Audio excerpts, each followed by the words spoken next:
Hay objetos que no fueron creados por manos humanas. Al menos no del todo. A simple vista parecen inofensivos. Un espejo, una joya, una silla, un instrumento o una caja de madera. Pero en su interior guardan siglos de miedo, dolor y desesperación. Son fragmentos del mal, relicarios del sufrimiento que sus antiguos dueños intentaron enterrar. Sin éxito. Porque hay maldiciones que no mueren. Solo cambian de dueño. Bienvenidos a Voces en la Penumbra. Si amas las historias reales que te hacen mirar por encima del hombro antes de dormir, suscríbete, dale me gusta y activa la campanita. Esta noche, descenderemos juntos a los sótanos del misterio, donde el tiempo se detiene y las sombras respiran. Prepárate para conocer 5 objetos malditos que han marcado con sangre, tragedia y locura a quienes se atrevieron a tocarlos. Y comenzaremos con uno que parece salido de una pesadilla. Una caja de madera tallada, con inscripciones hebreas que contenía algo más que aire. La llaman la Dybbuk Box, Estados Unidos, año 2001. Kevin Mannis, un coleccionista de antigüedades de Portland, recorre un pequeño mercado en busca de piezas antiguas. Entre los estantes cubiertos de polvo encuentra una caja de vino de aspecto elegante, con herrajes dorados y un olor extraño, como de flores marchitas. El vendedor le cuenta que perteneció a una mujer judía que había sobrevivido al Holocausto. Antes de morir, advirtió a su familia que jamás la abrieran. Dentro, dijo, había encerrado un Dybbuk, un espíritu maligno que alguna vez la atormentó. Mannis, intrigado y escéptico, compra la caja. Esa misma noche, decide abrirla. Dentro encuentra un mechón de cabello rubio, otro negro, una copa pequeña, una vela seca, un botón antiguo y una piedra grabada con la palabra Shalom.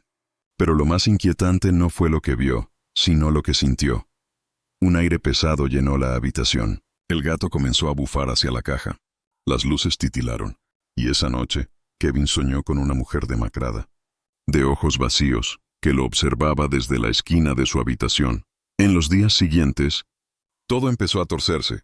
Sus empleados renunciaron sin explicación. Las puertas se abrían solas. Los olores cambiaban de dulces a nauseabundos, y el teléfono marcaba números por sí solo. Mannis empezó a documentar los fenómenos. Lo publicó en eBay, junto con una advertencia. Si crees que esto es una broma, no compres esta caja.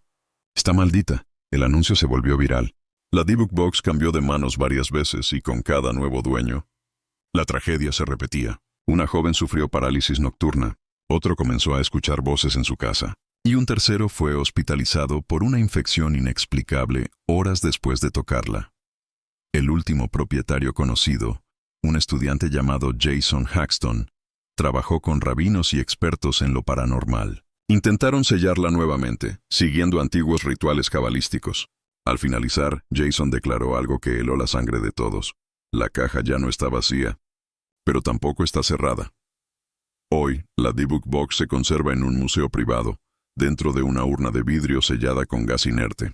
El dueño, un famoso coleccionista de objetos paranormales, afirma que aún emite un zumbido grave, como si algo dentro respirara. Nadie se atreve a tocarla. ¿Y quienes lo han hecho? Dicen que sienten el aire volverse espeso, como si una presencia invisible se posara sobre su pecho. ¿Tú lo harías? ¿Abrirías una caja que promete cambiar tu vida? ¿A cambio de tu alma? Recuerda suscribirte, dale me gusta y activa la campanita, porque lo que viene a continuación es aún más perturbador. Un espejo que no refleja el presente, sino el momento exacto en que morirás.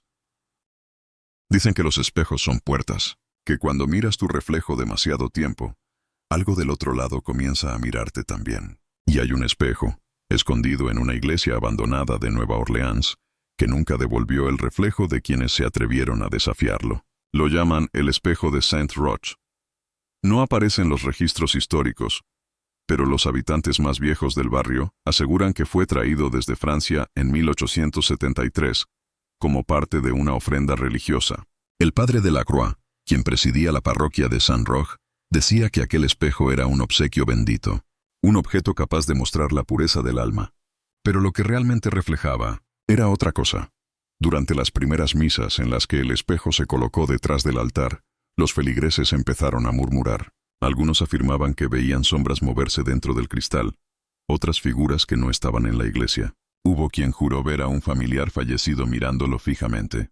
Y hubo quien, al mirarse, se vio más viejo, más enfermo, como si el espejo mostrara su futuro. Una noche de invierno, el padre de Lacroix fue hallado muerto frente al espejo. Su rostro estaba desfigurado por el terror. El vidrio permanecía intacto, salvo por una fina grieta que cruzaba el centro, justo a la altura de los ojos. El acta parroquial registró su muerte como un ataque cardíaco, pero los ayudantes contaron otra historia. El sacerdote había gritado el nombre de alguien justo antes de morir. Un nombre que nadie reconoció. Después de aquello, el espejo fue cubierto con un lienzo y encerrado en el sótano de la iglesia. Pasaron los años y el templo cayó en el abandono, hasta que, en 1964, unos jóvenes exploradores urbanos encontraron el acceso al subsuelo y decidieron levantar la tela. El polvo cubría todo excepto el cristal. A pesar de los años, se mantenía limpio, brillante, como si alguien lo hubiera estado puliendo desde dentro. Uno de los muchachos encendió una linterna y dijo en broma: «Muéstrame cómo moriré». Nadie volvió a reír. El joven cayó al suelo convulsionando. Sus amigos juraron que su reflejo seguía moviéndose en el espejo, aunque él ya estaba inmóvil. Salieron huyendo y contaron lo ocurrido a la policía, pero cuando las autoridades bajaron al sótano, el cuerpo había desaparecido. Solo quedaba una marca oscura en el suelo, como una silueta quemada. Desde entonces, el espejo se volvió una leyenda urbana de Nueva Orleans. Algunos lo llaman un portal, otros un castigo. Los pocos investigadores paranormales que se atrevieron a buscarlo afirman haber sentido una presencia al entrar en la iglesia. Uno de ellos, el investigador local Raymond Gauthier, grabó un registro de audio que aún puede escucharse. «No me veo. No me veo en el reflejo. Dios mío. Algo se mueve detrás de mí». El sonido termina con un golpe seco y un zumbido grave. El cuerpo de Gauthier fue encontrado días después, a varias calles de distancia, con los ojos abiertos y el rostro cubierto de cortes diminutos, como si se hubiera arrojado contra un espejo invisible. Hoy, el edificio de St. Roch sigue cerrado al público. Los pocos que han entrado clandestinamente cuentan que el sótano está sellado, y que desde allí se escucha un leve murmullo, como si alguien rezara. Dicen que el espejo sigue ahí, cubierto, esperando que alguien vuelva a levantar la tela. Algunos creen que quien se mira en él ve el instante exacto de su muerte. Otros aseguran que el espejo no muestra el futuro, sino aquello que más temes. Lo cierto es que los pocos que lo han visto nunca vuelven a ser los mismos. O simplemente no vuelven. ¿Tú te atreverías a mirarte en él? Recuerda suscribirte, darle me gusta y activar la campanita, porque lo que viene a continuación es todavía más escalofriante. Una silla en la que nadie debería sentarse, porque quien lo hace, muere. No todos los objetos malditos pertenecen a tumbas antiguas o rituales demoníacos. Algunos nacen del odio humano, del resentimiento que se aferra a la materia como una huella indeleble. En Inglaterra existe una silla en la que nadie se atreve a sentarse. Una simple silla de madera, sin adornos, pero con una historia tan sangrienta que incluso el museo que la exhibe la mantiene colgada en el aire, para que ningún visitante pueda tocarla. Su nombre es la Silla de la Muerte de Thomas Busby, North Yorkshire, siglo XVIII. Thomas Busby era un falsificador, ladrón y asesino. Tenía una posada en la campiña inglesa donde ofrecía comida y descanso a los viajeros. Allí, entre el olor a cerveza y hollín, se encontraba su silla favorita, un asiento toscamente tallado que él consideraba su trono. Nadie, absolutamente nadie, tenía permiso de usarla. Una tarde, al regresar a casa, Busby encontró a su suegro, Daniel Auty, sentado en su silla. La rabia lo cegó. Lo golpeó, lo arrastró fuera de la taberna y en medio del bosque lo asesinó con un martillo. Intentó ocultar el crimen, pero fue descubierto poco después. La justicia británica lo condenó a muerte y antes de ser ejecutado, le concedieron un último deseo: beber una pinta de cerveza en su silla favorita. Busby bebió lentamente, mirando a los presentes con una sonrisa torcida. Antes de que se lo llevaran, gritó una maldición que aún retumba en la historia: «Que la muerte caiga sobre cualquiera que se atreva a sentarse en mi silla». Lo ahorcaron poco después, y la silla quedó en la posada, como una simple pieza de mobiliario. Pero el primer valiente que se sentó en ella, un barrendero local, fue hallado muerto al día siguiente, tras caer de un puente sin explicación. Luego fue un piloto de la RAF durante la Segunda Guerra Mundial, que se sentó allí por reto. Su avión se estrelló horas después de despegar. Otro hombre, un obrero de la construcción, bromeó con la leyenda, tomó asiento y murió en un derrumbe el mismo día. Las muertes se acumularon, 23:30, luego más de 60, según los registros del pueblo. Algunos intentaron destruir la silla, pero cada vez que lo hacían, ocurría algo terrible. Una camioneta volcó con los obreros que iban a recogerla. Un incendio arrasó un almacén donde intentaron guardarla, hasta que finalmente, las autoridades decidieron entregarla al Thirsk Museum. Hoy, la silla de Thomas Busby cuelga del techo, a 2 metros del suelo, para evitar que nadie pueda sentarse en ella. El personal del museo asegura que, cuando se apagan las luces, el asiento se balancea ligeramente, como si alguien invisible estuviera todavía sentado ahí, riendo. Algunos visitantes dicen escuchar un susurro que repite una sola palabra: siéntate. Y es que hay maldiciones que no desaparecen con el tiempo, solo esperan. Porque el odio, cuando se imprime en un objeto, no muere, se perpetúa. ¿Te atreverías a desafiarla? Déjame tus pensamientos en los comentarios. Y no olvides suscribirte, porque el siguiente objeto no fue hecho para manos humanas. Dicen que su música hizo llorar a los santos y reír al mismísimo demonio. A continuación, el violín del diablo de Cremona. En la ciudad italiana de Cremona, donde nacieron los violines más perfectos del mundo, hubo uno que jamás debió ser tocado. No porque desafinara, sino porque cada nota que producía arrancaba un pedazo del alma de quien lo escuchaba. Su creador no fue un luthier cualquiera, sino un hombre obsesionado con la perfección y con la oscuridad. Se llamaba Giovanni Battista Roghieri, discípulo de Antonio Stradivari. Durante años trabajó a la sombra del maestro, aprendiendo los secretos de las maderas, las resinas y los barnices. Pero mientras Stradivari ofrecía su arte a Dios, Roghieri buscaba algo distinto: la inmortalidad a través del sonido. Decía que una melodía podía contener el alma de quien la tocara, y que, si lograba capturarla, podría vencer a la muerte. Una noche de 1712, encerrado en su taller, Roghieri realizó un experimento que sellaría su destino. Utilizó madera de ciprés cortada durante un eclipse y la mezcló con barnices que, según los registros, contenían sangre humana. Los vecinos juraban escuchar gritos provenientes del taller, aunque nadie se atrevía a intervenir. Al amanecer, el hombre salió con los ojos hundidos y las manos manchadas. En sus brazos llevaba un violín negro, de brillo antinatural, como si estuviera vivo.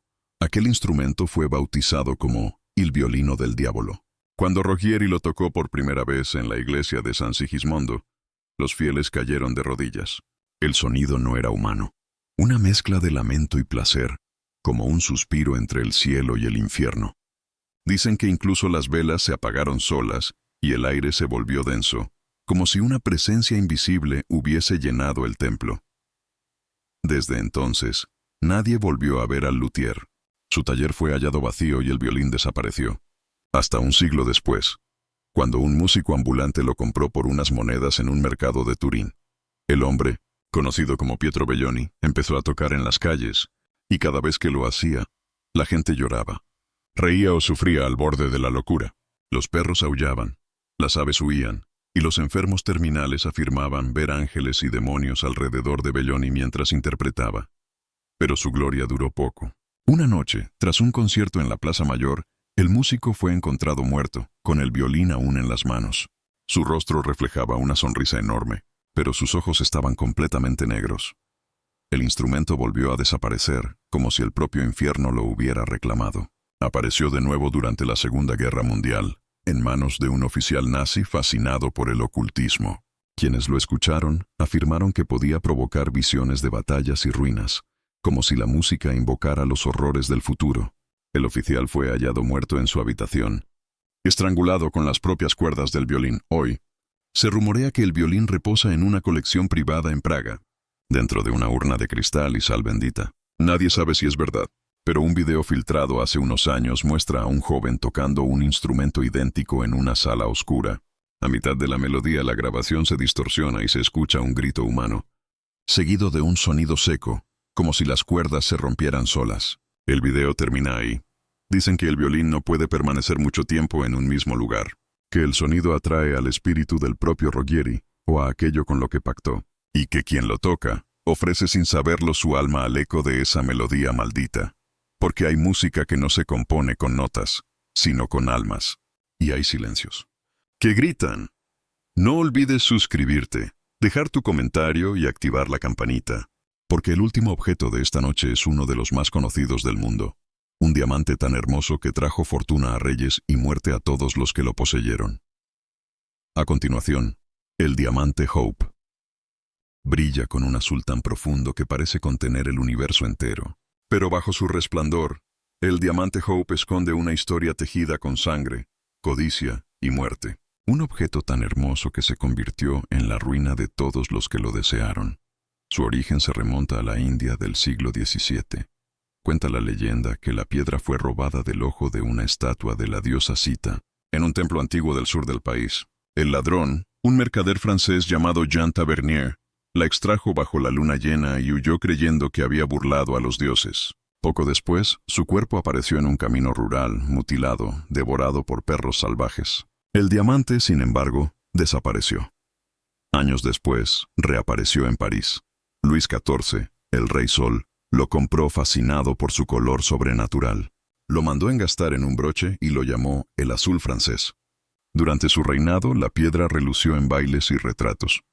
Pero también coincidió con plagas, hambrunas y muertes inexplicables en la corte. El rey murió cubierto de llagas, y su familia fue devorada por la desgracia. Décadas más tarde, María Antonieta heredó la joya. Dicen que lo usó durante la víspera de la Revolución Francesa, ajena al destino que la esperaba. Cuando la guillotina cayó, la piedra resplandeció bajo el sol, salpicada por la sangre real. El diamante desapareció otra vez, como si se alimentara del caos que dejaba a su paso. En el siglo XIX, reapareció en Londres bajo un nuevo nombre, The Hope Diamond. En manos del banquero Henry Philip Hope, su familia se arruinó en pocas generaciones. Uno de sus descendientes murió en la pobreza, otro se suicidó, y la piedra fue vendida para pagar deudas. A comienzos del siglo XX, el joyero Pierre Cartier la ofreció a la millonaria estadounidense Evelyn Walsh McLean, asegurándole que la maldición era una simple superstición europea. Evelyn, burlona, la compró y la usó en todas sus fiestas. Pero en pocos años, su hijo fue atropellado, su esposo enloqueció y se suicidó, y su hija murió de sobredosis. Evelyn terminó sus días sola, abrazando la piedra como si fuera su único consuelo. Tras su muerte, el diamante fue adquirido por el Smithsonian Institution, donde permanece exhibido hasta hoy. Dentro de una vitrina sellada, rodeado de cámaras y sensores, los visitantes la observan con fascinación, sin imaginar que, según los empleados del museo, cada cierto tiempo el vidrio se empaña, como si alguien respirara desde dentro. Algunos científicos han intentado explicar la maldición con argumentos racionales. Coincidencias, sugestión, tragedias humanas normales. Pero hay algo que las estadísticas no pueden medir: la energía que dejamos en los objetos que tocamos. Cada lágrima, cada deseo, cada crimen, cada beso, todo queda grabado, y el diamante Hope, con siglos de historia, parece haberse convertido en un contenedor de almas. Los curadores del museo aseguran que durante las noches tranquilas, cuando el lugar queda vacío, el diamante emite un brillo pulsante, casi como un corazón. Un guardia una vez dijo que escuchó un susurro que provenía del cristal, solo una palabra: devuélvelo. Quizás no fue maldito por una diosa ni por una bruja. Quizás fue el propio ser humano quien lo condenó. Con su ambición, su soberbia y su deseo de poseer lo que no puede comprender, porque la verdadera maldición no está en los objetos, sino en nosotros, en esa voz interior que siempre quiere más, aunque sepa que el precio será el alma. Y así, bajo la vitrina del Smithsonian, el diamante Hope sigue brillando, esperando a su próximo dueño, a alguien lo suficientemente valiente o lo suficientemente necio para extender la mano y tocarlo. ¿Tú lo harías? ¿O ya lo hiciste sin saberlo? Al mirar demasiado tiempo algo que nunca debiste desear. Gracias por acompañarme en esta travesía por las sombras. Si te estremeció esta historia, suscríbete, dale me gusta y activa la campanita. Porque en Voces en la Penumbra, aún hay muchas cosas malditas esperando ser contadas.